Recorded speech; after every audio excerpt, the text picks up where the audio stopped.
queria, no nome de Jesus, eu estarei compartilhando a palavra. E o tema da palavra hoje é 3 fases e uma cura. Diga comigo, 3 fases e uma cura. 3 fases e uma cura. Então eu queria te convidar a abrir no texto base, lá no livro de Gênesis, no capítulo 37.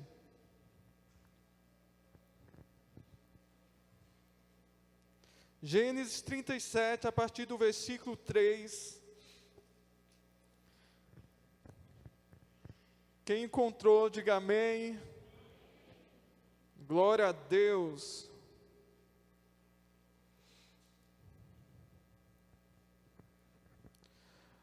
Ora, Israel amava mais a José que a todos os seus filhos, porque era filho da sua velhice.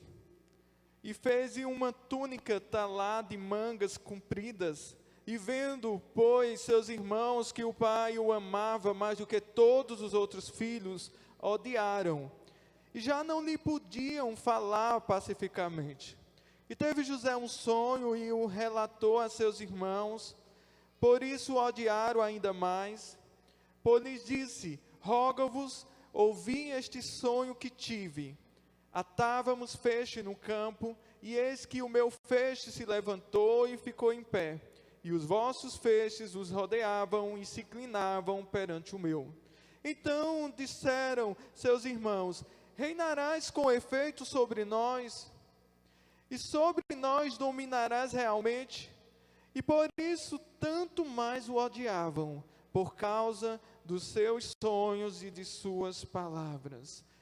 Deus, vem nos surpreendendo, por favor, nessa noite, porque nós dependemos exclusivamente de Ti, Senhor. Vem falando conosco aquilo que está no Teu coração, aquilo que nós estamos precisando ouvir, no nome de Jesus, Pai. Amém. Antes de estudarmos melhor esse contexto de José, vamos entender melhor a realidade familiar de José. Todos nós estamos lembrados, ou grande parte de nós, que Jacó, ele queria se casar com quem? Com Raquel. Então ele chegou para Labão e queria muito, ele disse: tá bem, então você vai ter que trabalhar 7 anos, em prol da mão da minha filha. E Jacó trabalhou durante quanto tempo? 7 anos. Sendo que, no momento certo dele ter a amada dele, ele percebe que se casou com Lia. E ele não amava Lia, ele amava Raquel. Aí ele volta lá para o sogro, e o sogrão, pensa o sogro enrolando, o sogrão chega para ele e diz: então você vai ter que trabalhar mais 7 anos. Vai trabalhar mais 7 anos. E ele trabalha mais 7 anos para se casar com Raquel. É importante dizer que ele não amava Lia, mas ele já estava casado com Lia. E eu imagino que deve ser muito difícil para um homem naquele tempo que tinha 2 mulheres. Glória a Deus que hoje nós homens só temos uma que é suficiente, amém? E o que é que acontece? Então, nesse contexto, imagine Jacó no meio, de um lado, Raquel, e do outro lado, Lia. Então, possivelmente era uma guerrinha entre as duas. Uma conseguiu, era fértil, ela conseguiu engravidar e teve vários filhos. Já a outra, Raquel, não. Mas chegou um dia que Deus ouviu o clamor de Raquel, e ela engravidou, e teve José. Sendo que José, ele começou a ocupar uma função que não era bem a função dele. Quem era o primogênito? Era Rubem. Rubem era o primogênito. E diante desse contexto, alguém ocupava o lugar de Rubem, que era José. Então, possivelmente, irmão, José era muito mimado, sabe? Não é à toa que a palavra deixa bem claro que o pai mandou fazer uma túnica. Na nossa linguagem, vamos dizer que ele mandou fazer um casaco. Sendo que ele tinha quantos filhos? Naquele momento ele tinha 11. Sendo que ele só fez um. E entregou para José.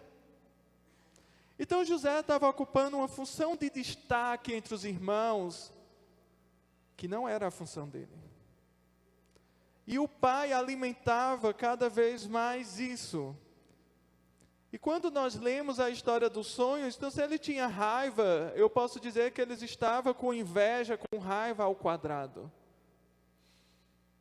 E quem foi o grande incentivador para que isso acontecesse? O próprio pai. Então ele vinha de um contexto familiar doentio, bem doentio. E diante de todo esse processo, eu queria falar nessa noite de 3 fases marcantes da história de José. A primeira fase é quando ele tinha 17 anos, que é essa que nós vamos começar abordando. Quando ele tinha 17 anos, foi o período que os irmãos estavam com raiva, com inveja, e decidiram primeiro matar, depois não, jogaram numa cisterna e venderam como escravo para os ismaelitas. Então, não foi fácil para ele, ele tinha apenas 17 anos. Logo em seguida, nós vamos falar de outra fase, que é dos 30 anos, que foi quando José, ele conheceu o sucesso. Ou seja, ninguém pode viver só de deserto. Tem que vir um manancial. Tem que vir uma próxima estação. Eu não sei qual estação você está vivenciando hoje. Eu não sei, talvez você está no inverno. Mas eu quero lhe dizer, logo após surge uma nova estação.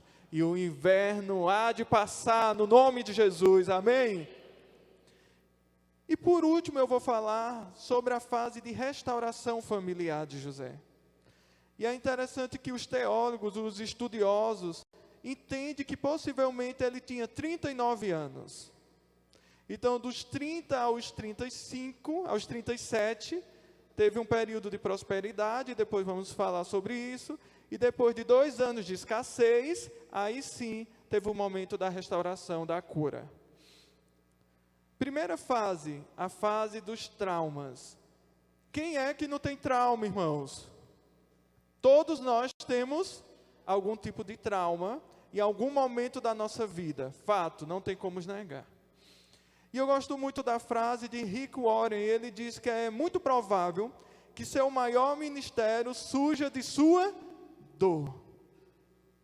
Então eu não sei o que você passou até aqui, eu não sei o que fizeram com você, mas eu posso dizer que o seu futuro vai determinar o que você fez com o que fizeram com você. Você poderia passar o resto da sua vida frustrado, amargurado, mas você pode dar a volta por cima e trazer aquilo que era para destruir, para acabar com você, servir para ajudar outras pessoas. Amém? E para José não foi fácil ser vendido pelos irmãos. Eu construí um ciclo de traumas que José vivenciou, e o primeiro que eu queria falar é sobre traição. Quantos de nós fomos traídos por alguém? Talvez era alguém até que confiávamos muito, mas de uma hora para outra, aquela pessoa quebrou a confiança, e ele foi traído pelos irmãos. E o trauma é muito maior, porque não é uma pessoa distante, é uma pessoa próxima. E quanto mais próxima for a pessoa, mais um trauma é maior. E lá em Gênesis 37, 27, diz justamente o que aconteceu. Vinde, vendamo-lo aos ismaelitas, não ponhamos sobre ele a mão, pois é o nosso irmão e a nossa carne. E seus irmãos concordaram. Então eles foram traídos pelos irmãos. Não é fácil ser o preferido do pai, ter tudo nas mãos, de uma hora para outra, foi vendido como escravo. Então não era fácil. Esse seria o primeiro trauma. O segundo vem sobre injustiça. ele foi injustiçado. Eu queria te convidar a abrir lá no livro de Gênesis, no capítulo 39, no versículo 11, a partir do versículo 11. E sucedeu que, certo dia, veio ele à casa para atender os negócios, e ninguém dos de casa se achava presente. Vamos parar por enquanto aí. Irmãos, o texto deixa bem claro que ninguém estava presente, a não ser quem? A esposa de Potifar. Então, se ninguém estava presente, então ele não poderia ter ido. Eu gosto muito do versículo que diz que nós temos que orar, mas nós temos também que vigiar. E aqui faltou vigilância. No versículo 12 diz, então ela o pegou pelas vestes e lhe disse, deita-te comigo. Ele, porém, deixando as vestes nas mãos dela, saiu fugindo para fora.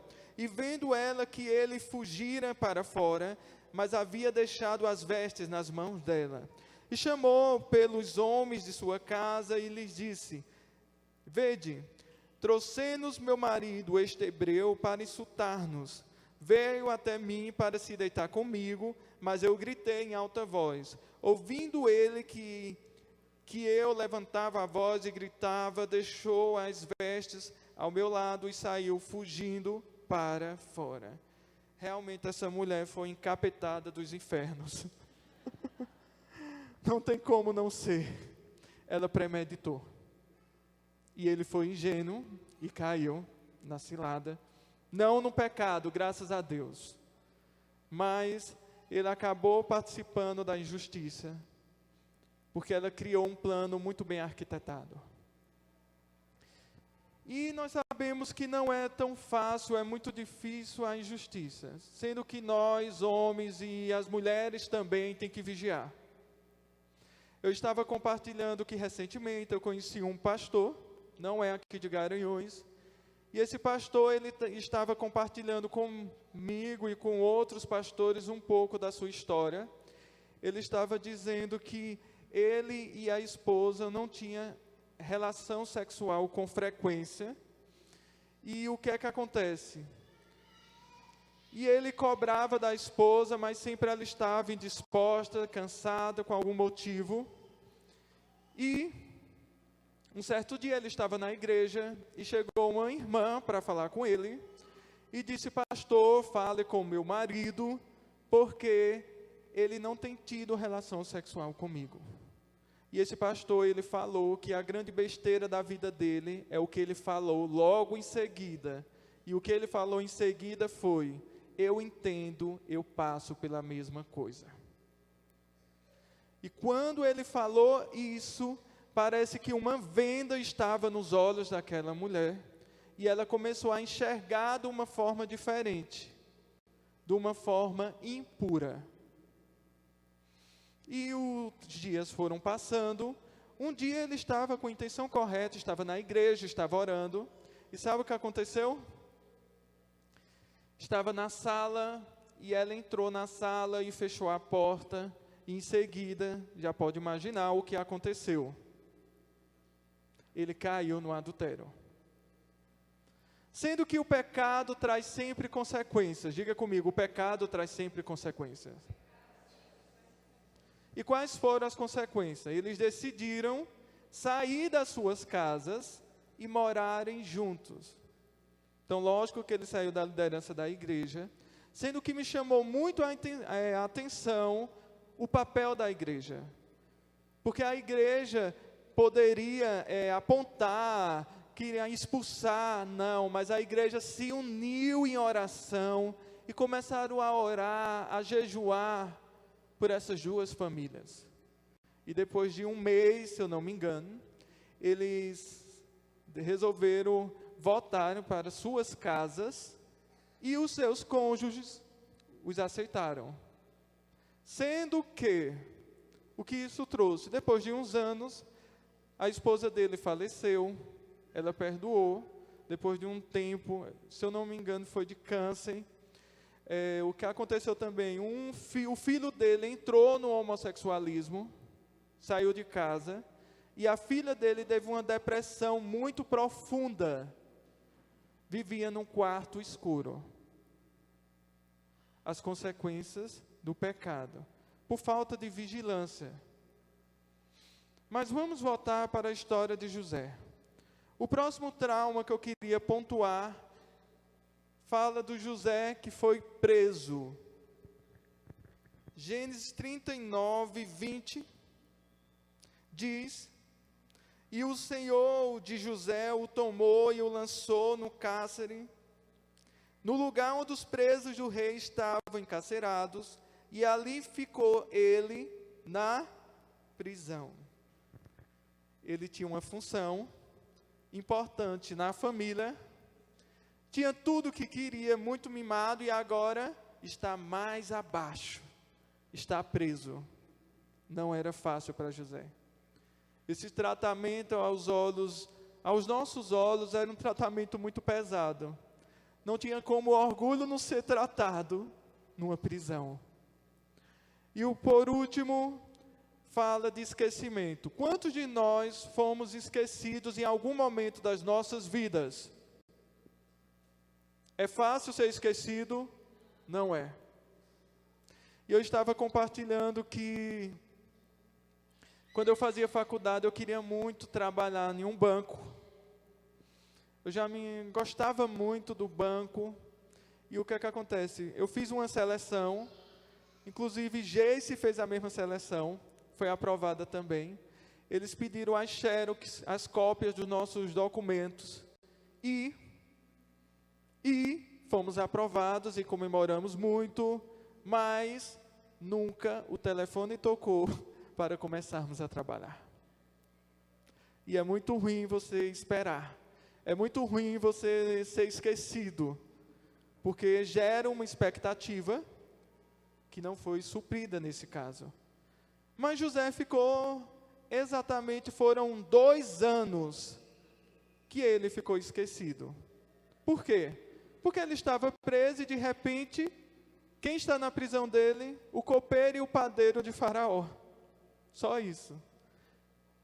Então eles tiveram o sonho, José interpretou e disse que um iria morrer e o outro ia voltar para o seu lugar. O copeiro voltou. Mas o copeiro não lembrou de José. Lá em Gênesis 40, 23 diz: o copeiro-chefe, todavia, não se lembrou de José, porém dele se esqueceu. Porém, depois de 2 anos, Faraó teve um sonho, 2 sonhos, foram 2, e quem interpretou foi quem? Porque o copeiro lembrou de José, pede para José. E ele interpretou. Então basta de traumas, muito pesados os traumas dele, concordam? Vamos para uma nova fase. E agora vamos falar do sucesso de José. Em Gênesis 41, 37.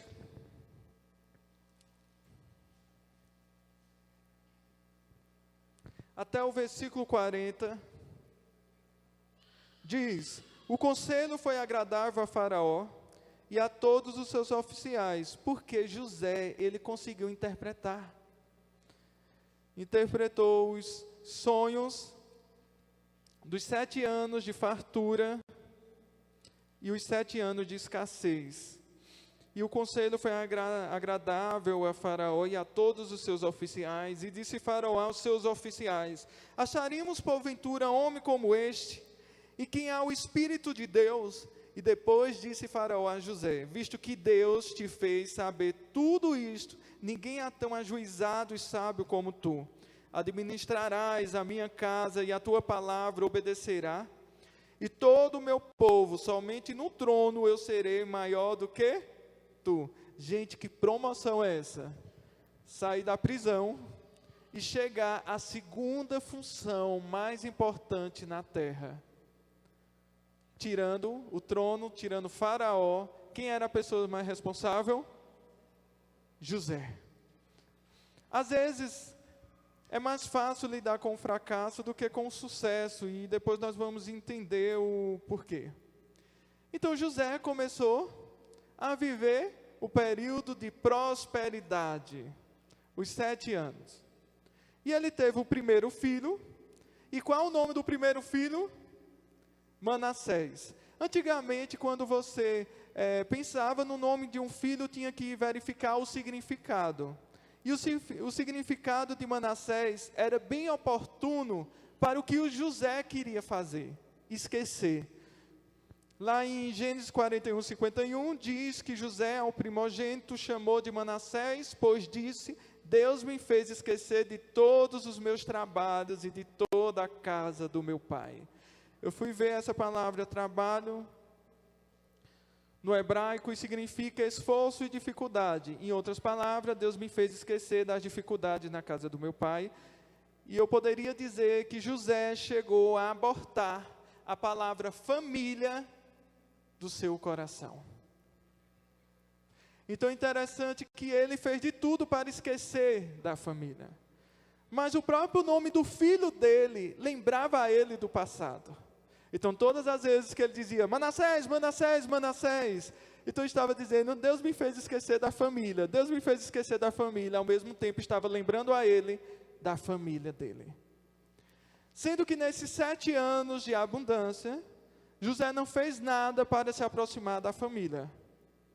Não fez nada.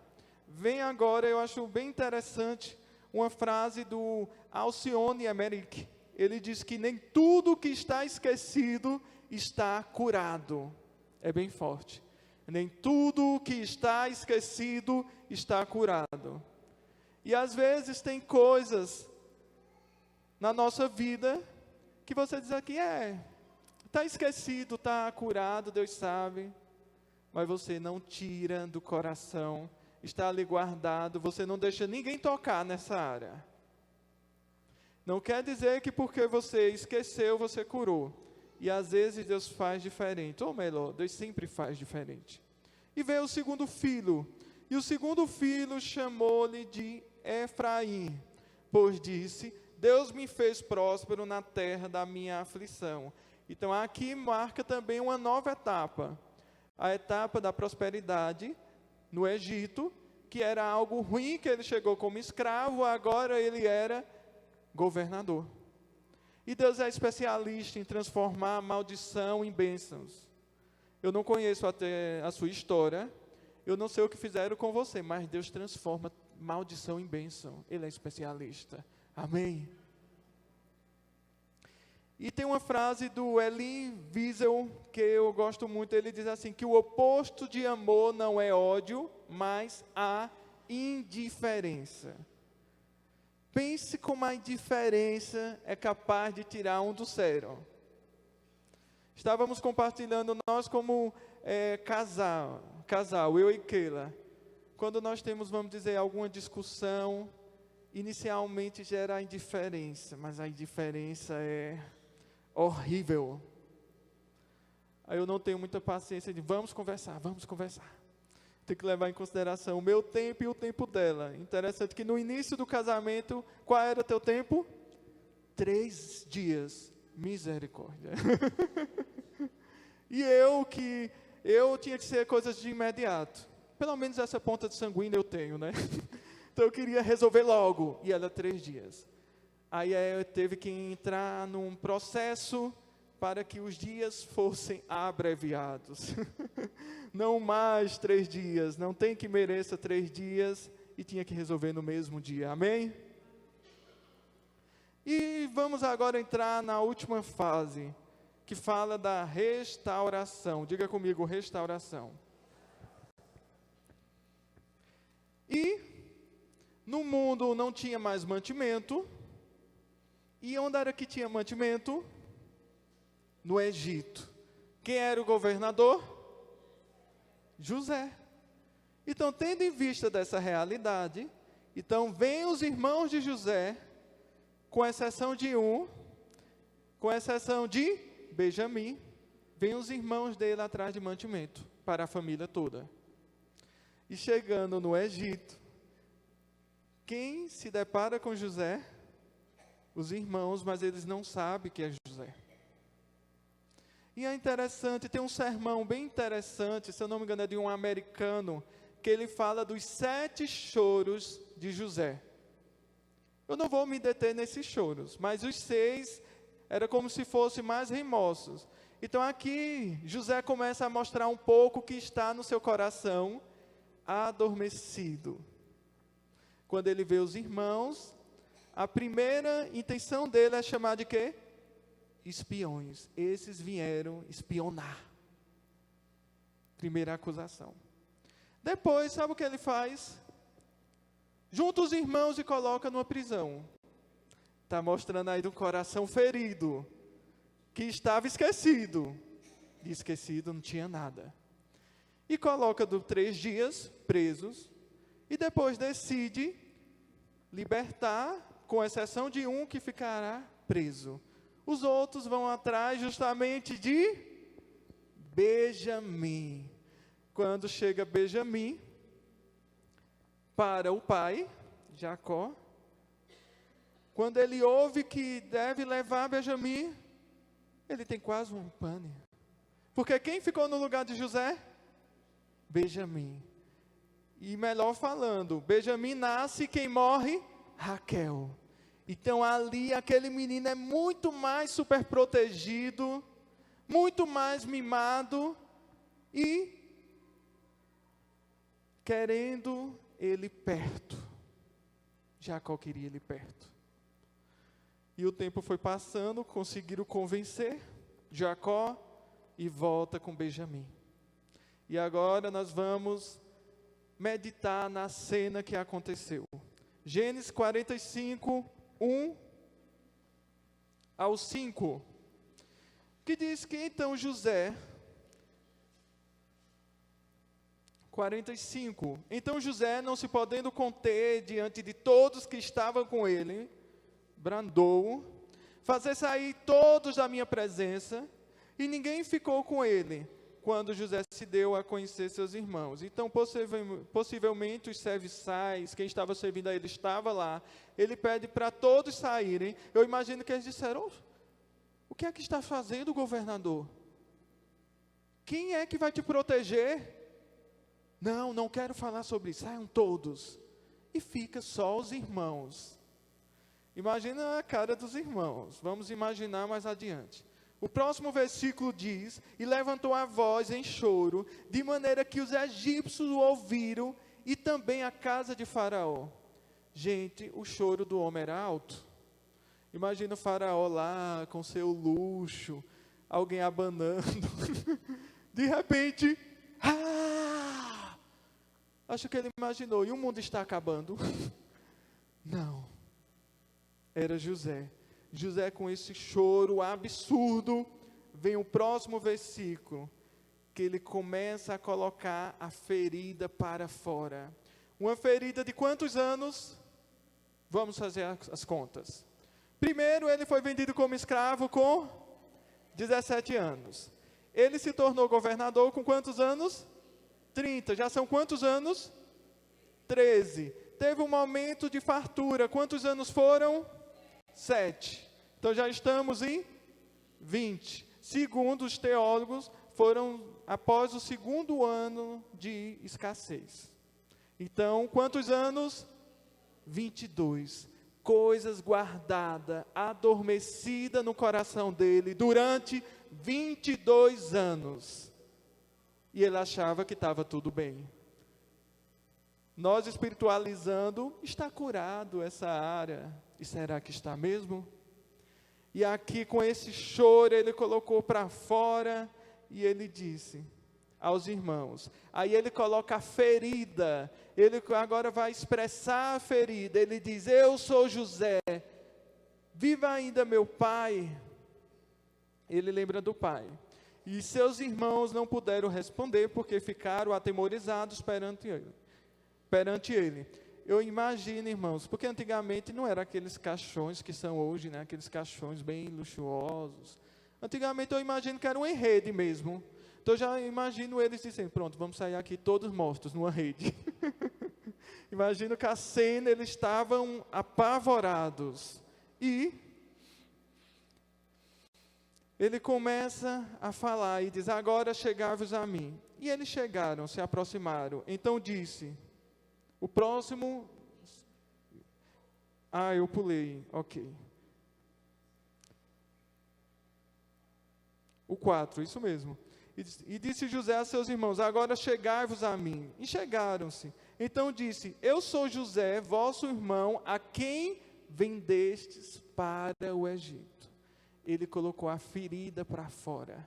Ele foi vendido pelos irmãos. Tem que ser verbalizado aquilo que está no coração. E quando ele colocou para fora, a cura acontece. E vem o próximo versículo: agora, pois, não vos entristeçais, nem vos irriteis contra vós mesmo, por me haverdes vendido para aqui. A visão curada do homem, olha o que ele diz: porque para a conservação da vida, Deus me enviou adiante de vós. E se cumpriu o sonho. Então ele vem com uma visão curada, não mais com uma visão doentia, não mais com uma visão de ódio, não, agora com uma visão de compaixão. Com as minhas palavras: então vocês foram agentes de Deus para eu chegar onde eu cheguei.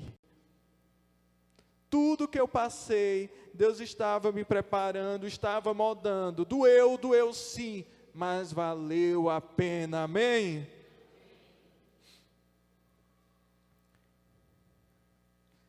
E tem um versículo que eu gosto muito em Ageu, e é interessante que esse versículo se repete 2 vezes no mesmo capítulo, e diz: ora, pois, assim diz o Senhor dos Exércitos, considerai o vosso passado. Mas por que considerai o vosso passado? É interessante que no contexto desse versículo, o povo de Israel tinha saído do cativeiro caldeu, que estavam presos durante 70 anos. Porém, mesmo presos durante 70 anos, eles continuavam com as mesmas práticas pecaminosas.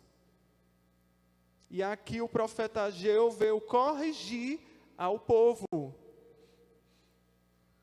E tem uma frase do Dr. Fábio Damasceno, que diz que às vezes assemelhamos a uma criança que cai no chão e ralou profundamente o joelho, no aspecto que, antigamente, não sei se vocês são do meu tempo, que quando levava uma queda, que o joelho ficava ferido, aí vinha a mãe com metiolate, e o metiolate ardia com força. Então você dizia: não, eu não quero metiolate. Mas os pais sabiam que o metiolate era para o bem do seu filho, para sarar logo, mas ia doer, mas era para sarar logo. Hoje a coisa mudou, porque o metiolate agora diz que não arde mais. Então as crianças hoje estão melhores, não arde mais. Mas o que acontece? Às vezes estamos como aquelas crianças de antigamente, não deixando Deus tocar em feridas, e é muito importante que sejam tocadas. E aqui em seguida eu gosto muito desses aspectos de restauração que o pastor Cote fala sobre a restauração. Está no livro Padrão de Aconselhamento da Libertação, que diz que 80% para a restauração é reeducação. Então vamos lá, como é reeducação? Sabe o que é reeducação? Você antes tinha problema com pornografia, está de frente com a tela do computador, você quer acessar, mas você vai dizer não, fecha a tela. Você tinha problema com mentira, então a mentira está nos seus lábios, e você vai dizer mentira dos infernos, eu vou dizer a verdade. E nós temos que ser bem radicais. Então você tinha problema com bebida, o que é que você vai fazer na frente, entrando em um bar? Não convém mais, ali não é mais ambiente para você, então você vai dizer não, você vai reeducar-se a si mesmo. E fala que 10% é libertação. Então antes estávamos sobre influências de demônio. Então aí entregamos a vida a Jesus, passamos pelo processo de libertação, estamos curados daqueles demônios do inferno. Vai para longe em nome de Jesus. E depois vem a regeneração. Quando nós entregamos a vida a Jesus, então agora vem um novo nascimento. Um novo ser humano tem que aparecer. Isso é novo nascimento.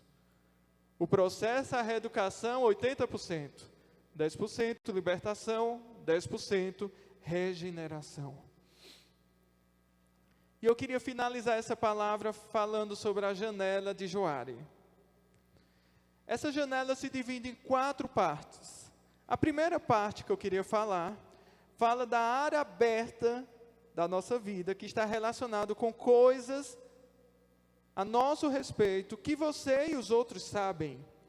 Existe uma transparência, uma verdade e uma honestidade.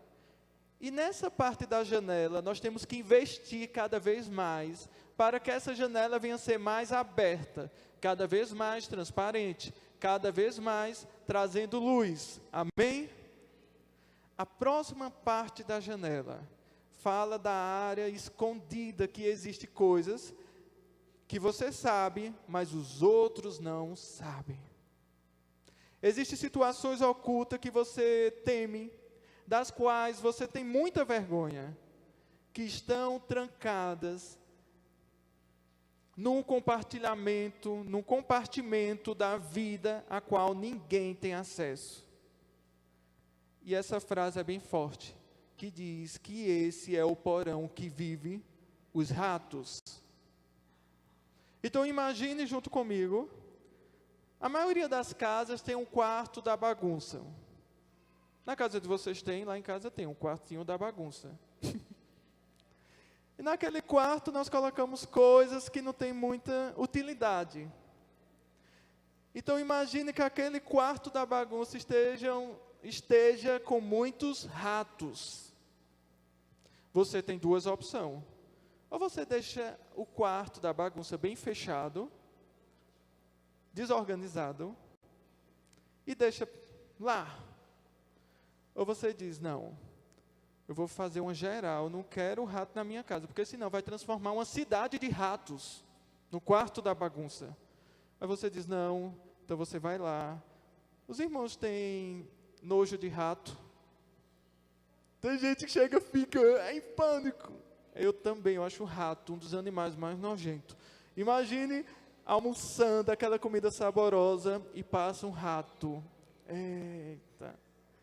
Então tem que limpar o quarto da bagunça, vamos tirar tudo do quarto, vamos na verdade colocar veneno ou uma ratoeira lá no quarto, para se livrar dos ratos. Amém? Então na nossa vida nós temos que fazer isso nessa parte escura. Nós temos que trazer a luz, e trazendo a luz é confessando. É dando as chaves do nosso coração para que o Senhor tenha acesso e venha tocar em coisas que muitas vezes não queríamos que fossem tocadas.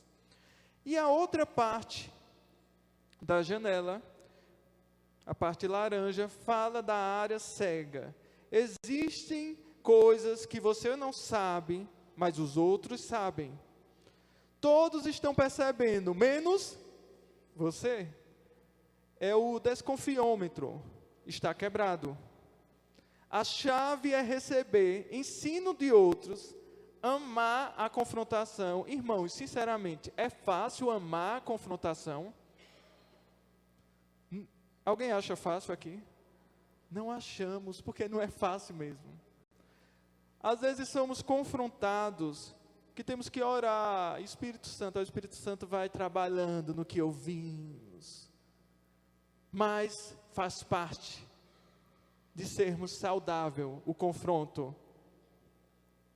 Então, e diz mais, temos que é a chave para receber ensino dos outros, amar a confrontação, e estar aberto para aprender e aceitar a correção.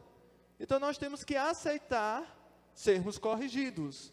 Não é fácil, mas é saudável, vai nos levar mais longe. Amém? E por último, essa é a melhor parte da janela, que fala que tem áreas desconhecidas, que existem coisas que você e nem os outros sabem. Ninguém sabe, a não ser Deus. Precisamos da revelação de Deus, que vai prover um liberar da nossa vida. E essas coisas nós só vamos saber no tempo a sós com Deus. Você e Deus, na sua intimidade. E nós temos que ter essa intimidade. Nós temos que se relacionar com Deus com mais aproximação. Gastar tempo com Ele. Ô Deus, o que é que o Senhor espera de mim? Ah, Deus, eu fiquei triste com aquilo outro. Ô Senhor, eu não entendi o que está acontecendo comigo. Ou você acha que José, ele estava 100% na visão dos sonhos? Claro que não. Meu Deus, diante de uma prisão, diante de injustiça, ser escravo, a situação dele era pesada, irmãos. Mas ele era temente a Deus, sabe? E onde ele estava, prosperava. Ele dava testemunho. E muitas vezes, isso pode estar faltando em nós. E eu queria te convidar agora a ficar de pé. E nós vamos orar. Sim, nós vamos orar. Processo nem sempre é fácil. Muitos estão fugindo de processos. Muitos não aguentam o processo. Muitos estão cansados do inverno. Mas cadê o Senhor? O Senhor está te preparando para te colocar naquilo que Ele sonhou para você.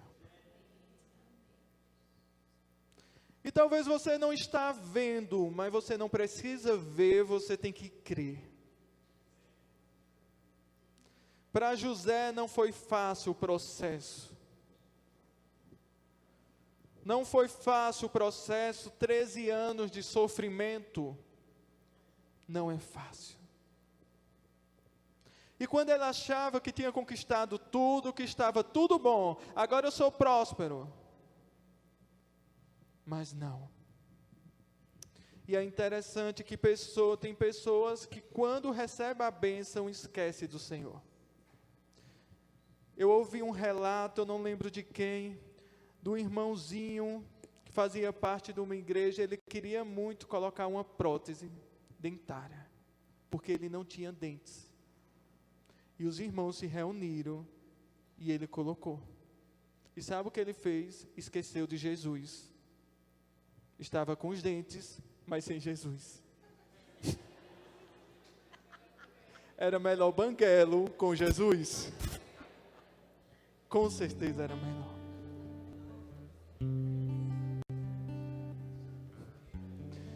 Oh Deus, como o Senhor quer mover, Senhor, nesse final. Ou eu não sei. Talvez tenha apenas uma área que você diz assim, eu não consigo. Talvez é uma área que está em oculto.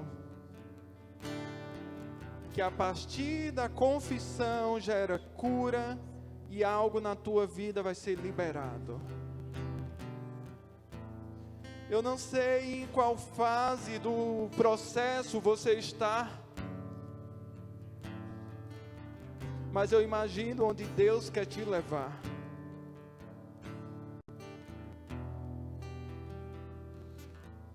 Oh, doce Espírito Santo, vem passeando sobre este lugar, doce Espírito Santo. Vem passeando neste lugar.